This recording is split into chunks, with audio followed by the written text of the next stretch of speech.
Jangan lupa subscribe, like, and comment agar channel ini bisa berkembang lebih maju.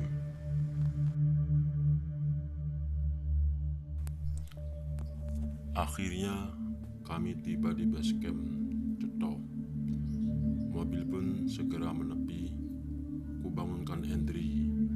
Ia pun seperti mengigau. "Dri, bangun. Sopo sing ngudus?" "Bancuk, bangun, bukan ngudus." "Oh, udah sampai." "Letak," kucita kepalanya. "Aduh, dasar gendeng ludon."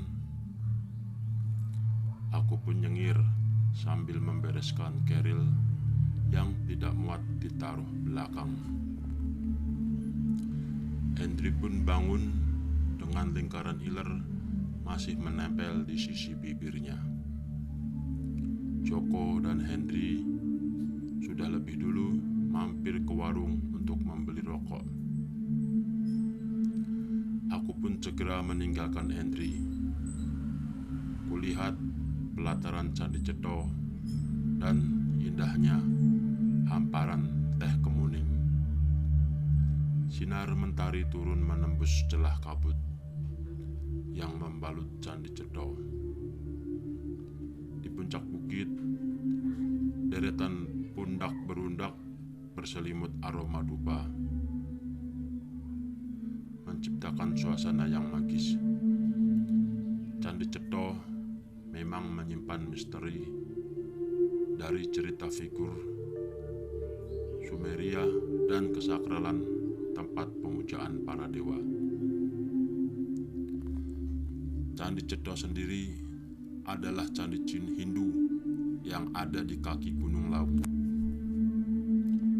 Keunikan dan kegiatan supranatural yang masih melekat, pesona alam luar biasa di jalur pendakiannya, ditambah jejak-jejak sejarah yang masih tersisa, menjadikan jalur pendakian Gunung Lawu via Candi Cetho sebagai salah satu jalur favorit para pendaki gunung maupun pecinta alam. Maka itu pula lah yang membawa kami lebih memilih pendakian lewat jalur Cetho. "Bro, makasih banyak ya. Ini ada sekedar uang untuk jajan." "Makasih ya Ko. Semuanya, gua pamit dulu ya. Hati-hati kalian di jalan." "Siap Mas Hendro." Kami pun kompak bersuara.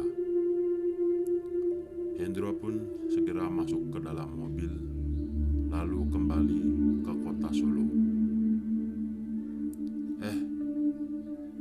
Gua ke tempat administrasi dulu. Kalian tunggu di sini dulu ya." Joko pun menghampiri loket untuk simaksi biar kalau ada apa-apa di atas gunung, tim SAR ada pertanggungjawabannya. Aku sengaja melihat-lihat pelataran Candi Cetho dari jauh. Walau aku saat ini tidak masuk ke area dalam, tapi aku sudah pernah masuk ke dalamnya. Terlihat gambar burung Garuda yang melambangkan kendaraan Dewa Wisnu ditemukan di halaman candi. Hal ini untuk menunjukkan Candi Cetho dibangun sekitar abad ke-15 di akhir masa kejayaan Kerajaan Majapahit. Ku ambil sebatang rokok. Kulihat Hendri sedang asik menikmati secangkir kopi di hawa dingin di atas ketinggian 1500 meter di atas permukaan laut. asap, ada sosok Anggun, seorang wanita berbalut busana khas Hindu. Ia membawa beberapa rupa-rupa sesajen untuk ditaruh di dalam Candi Jedha. Wanita itu tersenyum kepadaku. Karena agak menghalangi jalannya, aku pun segera minggir untuk dirinya lewat menuju Candi Jedha. Setelah wanita itu lewat, kabut tipis mulai menyelimuti base camp Candi Jedha. Namun, kabut itu lambat laun bertambah tebal. Ada keanehan yang kurasakan. Aku segera bersiap dan masih mengepulkan asap rokok. Bila aku paksa jalan dengan kabut yang masih tebal, resikonya aku tak akan tahu jalan yang aku pijak. Jadi lebih baik saat itu aku diam sembari menunggu kabut itu di sekitarku hilang dengan sendirinya.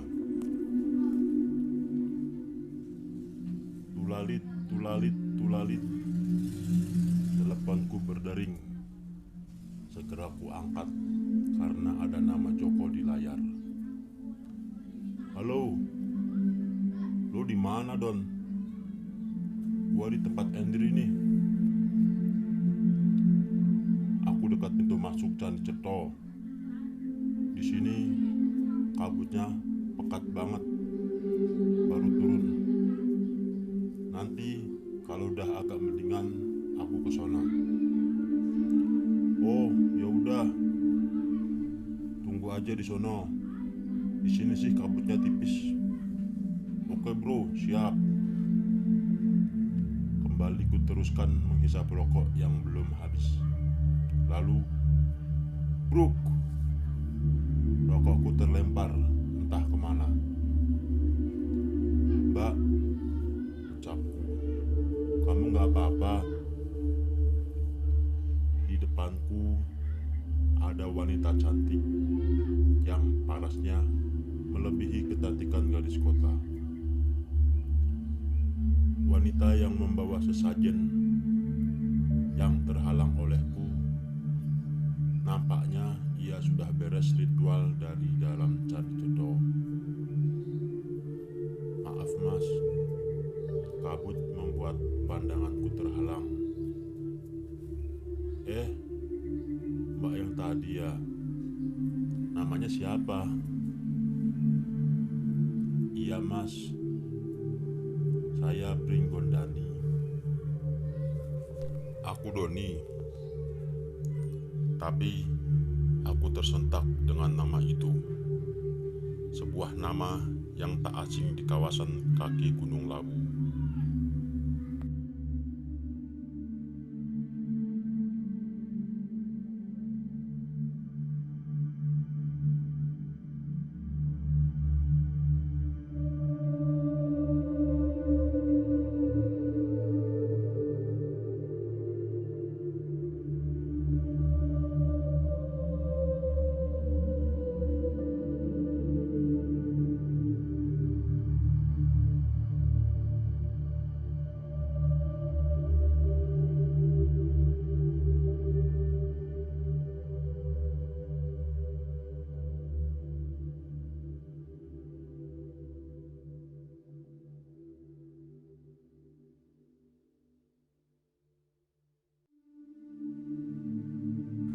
Ia tersenyum manis sekali bibirnya ketika merekah. Kemudian ia pun sedikit bercerita.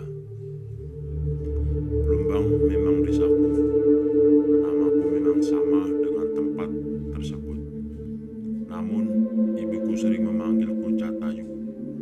Aku sendiri lebih senang dipanggil Jatayu. Kamu tahu kisah tentang Jatayu? Jatayu? Aku tak pernah tahu tentang kisah itu. Jatayu itu adalah seekor burung di kisah Ramayana. Burung yang membawa kebaikan. kabut belum akan hilang dengan cepat. Kau tahu tentang cerita Candi Cedho? Tidak begitu. Tampaknya aku tertarik kisah di balik candi ini. Daripada hanya diam menanti kabut hilang. Mbak Ayu, aku memanggil nama belakangnya saja. Kamu lihat arca penjaga gerbang ini sebelum tertutup kabut? Ya, wajahnya sangat aneh. Tidak seperti wajah pribumi. Itu adalah arca Nyai Gemang Arum. Memang bukan dari suku ini. Namun, dia adalah bangsa Sumeria. Bahkan arsitektur candi yang dibangun pada masa akhir kerajaan Majapahit ini sangat berbeda karena lebih mirip dengan bangunan kuil suku Aztec atau Maya dari Meksiko. Ada hal yang ditutupi di sini, walau sudah dibongkar sana-sini. Tapi ada kebudayaan besar tentang peradaban negeri ini. Jatayu mengungkapkan sisi lain dari candi Jawa, namun tidak ada kesan Jawanya. Apa ini berhubungan dengan candi suku? Jelas sekali, lihat bangunan candi suku mirip dengan Candi Cedho dan juga piramida berundak suku Maya. Sedangkan bangsa Maya sendiri erat kaitannya dengan Mesopotamia.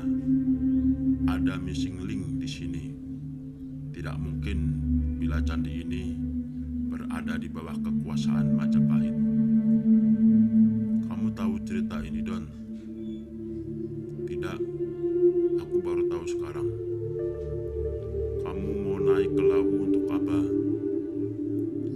Hanya ingin tahu dan menikmati warung Boyem, warung tertinggi di Indonesia, ucapku sambil mengambil sebatang rokok yang baru dan kembali aku menghisap kretek kesukaanku di pegunungan.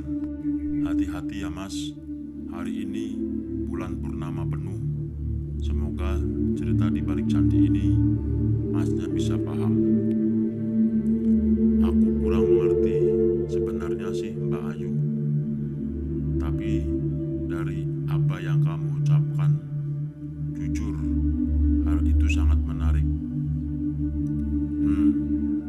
Nampaknya kabut sudah semakin tipis.